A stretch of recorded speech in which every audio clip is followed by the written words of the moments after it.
अस्सलाम वालेकुम। कैसे हैं आप? उम्मीद है सब ठीक ठाक होंगे, खैरियत से होंगे। आज हम जो लोग चाइनीज़ लैंग्वेज सीखते हैं उनके लिए बहुत ही ज़्यादा यूज़फुल और टाइम को बचाने वाला और एफिशिएंसी को बढ़ाने वाला ब्लैकबोर्ड डिक्शनरी का बड़ा यूज़फुल एक फ़ीचर सीखेंगे, जिसको इस्तेमाल करके चाइनीज़ लैंग्वेज की वोकैबुलरी को याद रखना और राइटिंग सीखना बहुत ही ज़्यादा आपका आसान हो जाएगा। सबसे पहले आपने प्ले स्टोर पे जाके ये वाली ब्लैकबोर्ड डिक्शनरी डाउनलोड कर लेनी है। मैंने ऑलरेडी कर रखी हुई है। तो उसके बाद जौन सी भी वोकैबुलरी आपने प्रिपेयर करनी है, मिसाल के तौर पे कोई HSK 2 का स्टूडेंट है तो मैंने एग्ज़ाम्पल के लिए यहाँ पे लेसन 2 की वोकैबुलरी ओपन कर ली हुई है, जहाँ पे न्यू वर्ड्स, यहाँ पे पहले डायलॉग के 5 वर्ड्स हैं। तो पहला वर्ड है शंपिंग। तो उसके बाद मैं जाऊंगा ब्लैकबोर्ड डिक्शनरी के अंदर, यहाँ पे मैं लिख लूँगा जी शंपिंग। शंपिंग लिखा, ये लफ्ज़ आ गया। तो आप देख रहे हैं कि अपर राइट कॉर्नर पे यहाँ पे एक जमा का निशान आ रहा है, प्लस का निशान आ रहा है। इसको हमने प्रेस कर देना है। आ, उसके बाद फिर वापस मैंने बुक पे जाना है। अगर आपके पास हार्ड कापी में ये बुक अवेलेबल होगी तो ज़्यादा इजी हो जाएगा कि आपको मल्टीटास्किंग या एप्लीकेशन नहीं करना पड़ेगा। डायरेक्टली आप हार्ड कापी बुक के ऊपर से देख के वर्ड्स ब्लैकों में एंटर कर सकते हैं। सेकंड वर्ड यहाँ पे आ रहा है मे। मे को एंटर करने के लिए यहाँ पे मैं दोबारा से आया और ऐसे मैंने मे लिखा। और यहाँ पे एक चीज़ का आपको ख्याल रखना पड़ेगा कि देखें ये मे राइजिंग टोन वाला आ गया है, तो आपने ओरिजिनल वर्ड जो कि एवरी वाला ये है, यहाँ पे इसको ऐड करना है। दोबारा से अपर राइट कॉर्नर पे ये प्लस का निशान आ रहा है, इस पर क्लिक कर दीजिए। फिर इसे बैक कर लें और अपनी बुक से हम देखते हैं तीसरा वर्ड है जाओशांग और चौथा है फाओपू। इन दोनों वर्ड्स को उसी तरीके के साथ यहाँ पे ऐड करेंगे। सबसे पहले यहाँ पे लफ्ज़ था जाओशांग, ये जाओशांग लफ्ज़ हम ऐड कर लेंगे। ये जाओशांग है, ये प्लस का निशान प्रेस कर देंगे, फिर बैक कर लेंगे। और जाओशांग के बाद कौन सा वर्ड था? फाओपू, PAOBU, फाओपू। ये है जोगिंग वाला वर्ड। फिर से हम अपर राइट कॉर्नर पे प्लस का निशान प्रेस कर लेंगे। लफ्ज़ हमारा ऐड हो चुका है। फिर हम बैक करेंगे तो पांचवा लफ्ज़ देख लेते हैं। यहाँ पे है छीछुआंग, टू गेट अप वाला छीछुआंग।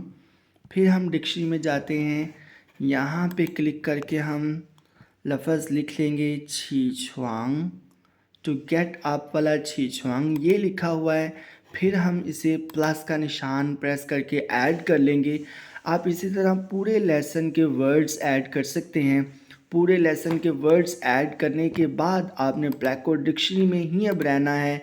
और ये जो अपर लेफ़्ट कॉर्नर पे 3 लाइनें नज़र आ रही हैं, इस पे मैंने क्लिक किया तो ये कुछ मेन्यू इसका इस तरह से खुल गया है। तो हमने इसका फ्लैश कार्ड्स वाला फ़ीचर सीखना है, यानी कि हमने ये जो 3-4 चीज़ें हैं यहीं पे हमने रहना है। जो हमने वर्ड्स ऐड किए हैं वो कहाँ गए हैं? ऑर्गेनाइज कार्ड्स पे मैंने क्लिक किया तो जो मैंने वर्ड्स ऐड किए हैं वो अनकैटेगराइज में पड़े हुए हैं। ये लेसन 2 की वोकैबुलरी है। इसके लिए हमने अलग से एक कैटेगरी क्रिएट करनी है। यहाँ पे लिखा हुआ है न्यू कैट यानी न्यू कैटेगरी। इस पे हमने क्लिक किया तो ये कैटेगरी का नाम पूछ रहा है। मिसाल के तौर पे मैं कह देता हूँ HSK 2 लेसन 2। ये एक दफ़ा थोड़ा सा काम तो दिक्कत का एक दफ़ा, लेकिन आप कर लेते हैं तो बहुत ही ज़्यादा बाद में ये सहूलत वाला काम आपको लगेगा। ओके कर दिया मैंने। ये enter a name for your category, दोबारा से शायद पहला सही एंटर नहीं हुआ। HSK 2 लेसन 2, इसको मैंने ओके कर दिया। ये कैटेगरी मेरी क्रिएट हो चुकी है। फिर ये अनकैटेगराइज में दोबारा गया, ये अपर राइट कॉर्नर पे एडिट लिखा हुआ है, इस पे मैंने क्लिक कर दिया। तो इन सब को ऐसे भी मैं क्लिक कर सकता हूँ और अगर मैं चाहूँ यहाँ पे आल भी कर सकता हूँ। आल कर दिया फिर मैंने जितनी भी वोकैबुलरी ऐड की इसको मैंने मूव कर दिया कहाँ पे, HSK2 लेसन 2 के अंदर मैंने इसे मूव कर दिया है। यानी जो अनकैटेगराइज में वर्ड्स ऐड होंगे हम उनकी अलग से एक ऐसे कैटेगरी क्रिएट करके उसके अंदर मूव कर दिया है हमने। मैंने एक डायलॉग के 5 वर्ड्स ऐड किए हैं, आपको चाहिए कि लेसन 2 के सारे वर्ड्स इसके अंदर ऐसे ही ऐड कर दीजिए।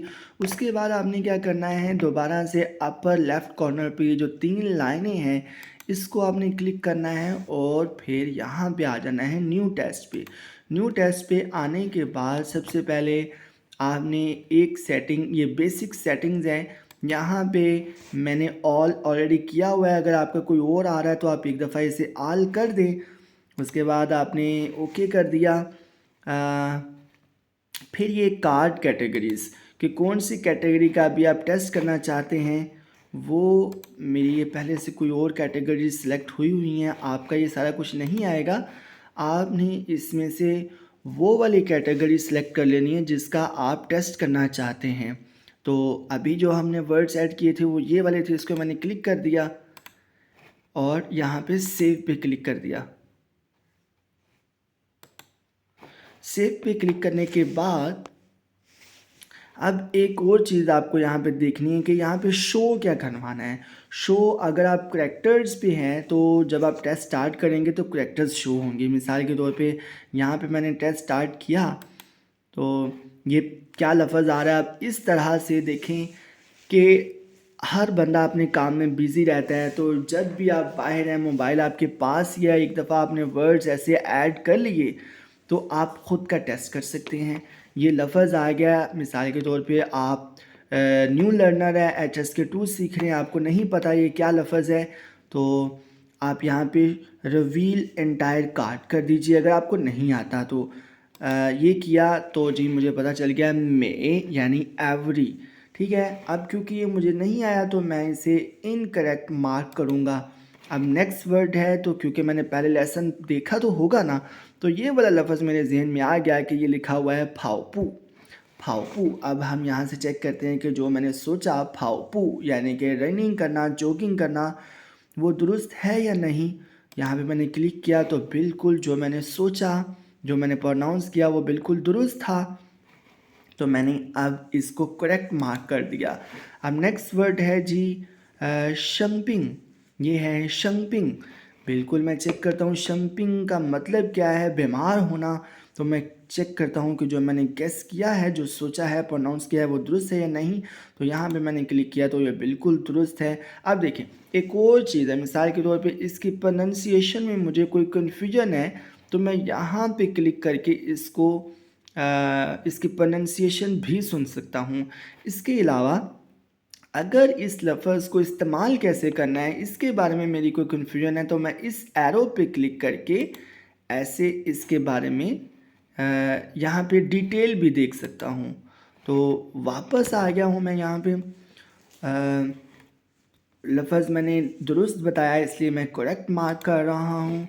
उसके बाद ये लफ्ज़ क्या आ गया है, फॉर एग्ज़ाम्पल मुझे ये नहीं पता चल रहा क्या है तो फिर मैं यहाँ पे रिवील एंटायर कार्ड कर देता हूँ। तो ये था छी छुआंग यानी बेदार होना, सुबह उठना, गेट अप।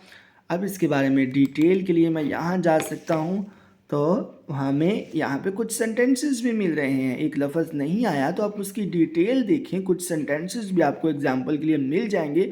वो पढ़ने से आपको वो लफ्ज़ भी याद रहेगा और उसका इस्तेमाल भी आ जाएगा। याद रखिए कि ख़ाली अल्फाज को याद कर लेना काफ़ी नहीं होता, उनको यूज़ कैसे करना है ये चीज़ भी बड़ी इम्पोर्टेंट है। तो जब आप एरो पे क्लिक करके उस लफ्ज़ के सेंटेंसेस देखेंगे तो आपको उसका यूज़ भी आ जाएगा। ये बहुत फ़ायदे की चीज़ है और इस स्पीकर पे क्लिक करके आप उसकी प्रोनंसिएशन भी सुन सकते हैं।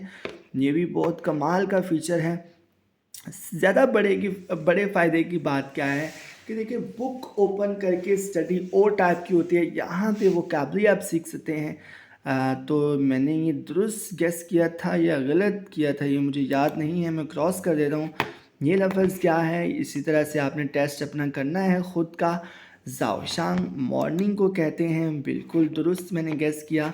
तो इसको भी मैंने करेक्ट मार्क किया, तो ये मुझे बाकायदा फिगर्स बता रहा है कि टोटल 5 वर्ड्स थे और मैंने टाइम लगाया 3 मिनट 21 सेकंड।